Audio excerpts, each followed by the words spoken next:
যে bedding room মাইসের প্রোডাকশনের জন্য।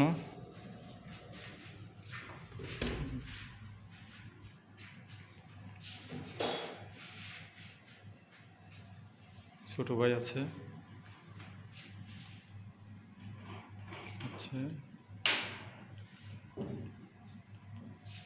পানি খাচ্ছে।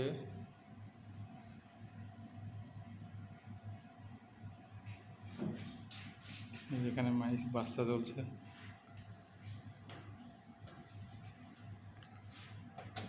ওয়াও, সুন্দর। এই মাছটা হলো বাচ্চা আজকালের মধ্যে হয়ে যাবে।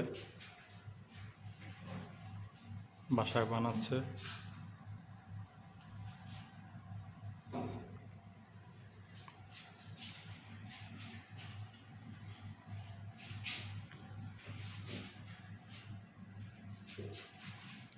এখানে অনেকগুলো মাইস।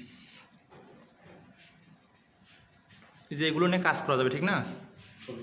এগুলো মাইস দিয়ে, হ্যাঁ, এগুলো হচ্ছে মানে গত মাসের এগুলো মনে হয়। ও, আপনার তো ওয়েট হিসেবে আর কি, ওয়েট পেট অনেকগুলো খোলা থাকে ওরকম। এমনিতে থাকে ফলো। হ্যাঁ, মেল ফিমেল তো সব আলাদা করা মনে হয়, আমার যতদূর মনে হয় আলাদা করা হলে। মেল ফিমেল তো চিনো? হ্যাঁ, মেল ফিমেল চিনি। যেমন পূর্ণবয়স্ক হয়ে যাওয়ার পরে আলাদা করে দিই আমরা, যাতে ভিতরে ব্রিডিং না হয়ে যায়। হ্যাঁ হ্যাঁ হ্যাঁ, কারণ এক্সট্রা হলে তো আমাদের সমস্যা, খাবার টাবার দেওয়া লাগে তো। কিছু কিছু ট্র্যাক্ট আছে মানে বেডিং এর জন্য নাকি? একটা দোয়া আছে বেডিং এর জন্য। হ্যাঁ, এগুলো মনে হয় ফিমেল আলাদা করে সবগুলো বক্সে মাইস আছে। এখানেও অনেকগুলো মাইস বক্সে। এই যে এখানে অনেকগুলো মাইস, অনেক সুন্দর সুন্দর পানি খাচ্ছে।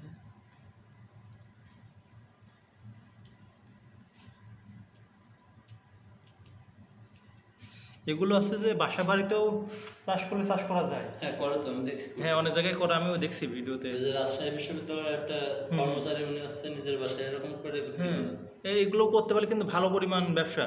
হ্যাঁ, অনেক কাস্টমার খুঁজে যদি আপনি করতে পারেন, প্রচুর পরিমাণ ব্যবসা হবে। এই গবেষণা থিসিস জন্য তো এগুলো। হ্যাঁ, ধরেন শুধু ইউনিভার্সিটিতে না, বিভিন্ন ধরনের রিসার্চ প্রতিষ্ঠান আছে যেগুলো, হ্যাঁ হ্যাঁ, এই গবেষণামূলক প্রতিষ্ঠান যেগুলো আইসিডিডি আর পানি খাওয়ার পারাপারি করতেছে। বাহ বাহ, সবগুলো একসাথে পানি তৃষ্ণা লাগছে নাকি?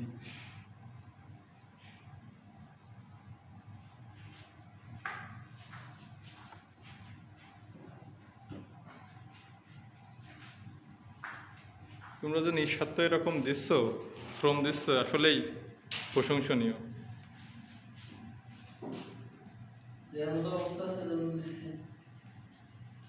তোমরা চলে গেলে কি হবে?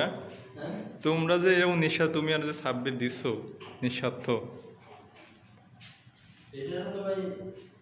আমাদের এতদিন করা ঠিক হয়নি আসলে। কারণ আপনার এটা একটা বেচার উপর ছেড়ে দেওয়া উচিত যে আমরা তো চলে যাবো এক বছর 1-2 বছর পরে, তখন একটা অন্য কাউকে রাখা উচিত। তো সেরকম ডিপার্টমেন্ট থেকে কোনো উদ্যোগ নেই না, এই জন্য আর সমস্যা এরকম হচ্ছে যে। হ্যাঁ, ওইরকম উদ্যোগ নিচ্ছে না, বা নিচ্ছিল একবার মাঝে। আমরা তো এখন ফোর্থ ইয়ারে পড়ি, ফোর্থ ইয়ারে এসে যদি এরকম এসব কাজ করি তাহলে তো এগুলো জুনিয়রদের করা উচিত। হ্যাঁ, কিন্তু মাঝে গ্রুপ করে দিল, কোনো অ্যাক্টিভ হলো না। এই যার মতো কয়দিন এসে দেখে শুনে যা। আমি কয়েকদিন আসছিলাম তো। হ্যাঁ, আমি পরে দেখলাম আপনার সাথে আসছিলাম। হ্যাঁ, তারপরে দেখলাম যে না, ওই স্যাররা বা ওরকম কেউ একটু স্বল্প আসে, কষ্ট করে একটু নাস্তা পানির ব্যবস্থা না করলে হয়? এটা এত বড় একটা প্রতিষ্ঠান চালাবে, অ্যানিমেল হাউস চালাবে, সেখানে আছে যে কোনো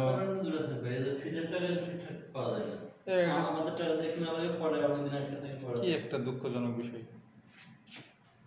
এগুলো ঠিকঠাক না, মেইনটেনেন্স যেসব বিষয়, বিভিন্ন ধরনের জিনিসপত্র বানাইছে কিন্তু অনেকে নষ্ট। এসি 2টা আছে না, একটা নষ্ট হয়ে গেছে এই কয়েকদিনে। কিন্তু এইসব বিষয়ে স্যাররা কোনো কথা বলতে না, মানে তারা যে একটু কথা বলবে ঠিকাদারের সাথে, এই সময়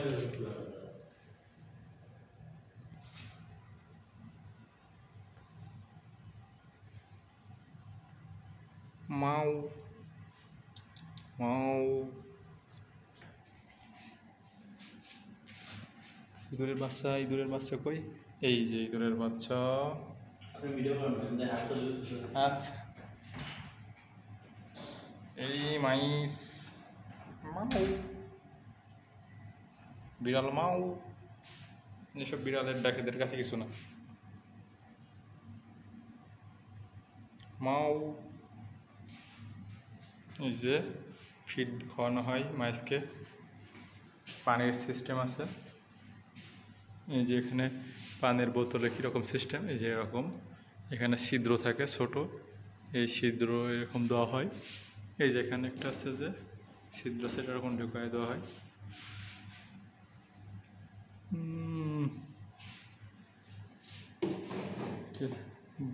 ডি স্টিল ওয়াটার,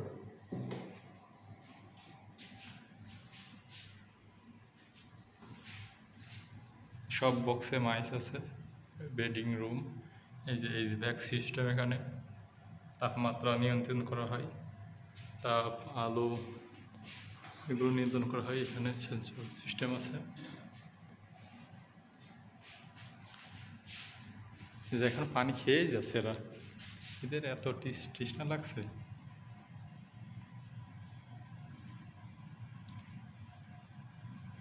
ওয়াও, অনেক সুন্দর। এগুলো রিসার্চ বা গবেষণার জন্য ব্যবহার করা হয়। আমি এগুলো নিয়ে ইনশাল্লাহ গবেষণা করব। বাচ্চা ইঁদুরের বাচ্চাগুলো, ছোট ছোট বাচ্চা হয়েছে কই, ছোট ছোট বাচ্চাগুলো হলো এই পাশে আছে, এই যে এখানে বাচ্চা আছে। ওর মা কোথায়? মা মা মা, এই যে পানি খাচ্ছে মা, এই যে ইঁদুরের বাচ্চা।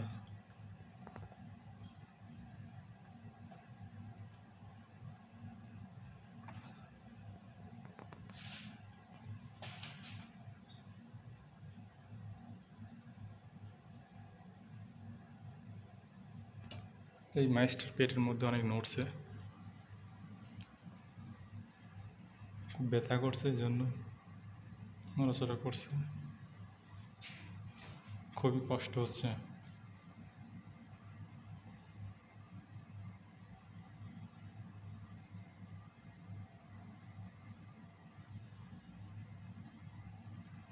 পেট ফুলা অনেক। এখানে একটা গোল হচ্ছে, বাচ্চাগুলো থাকবে।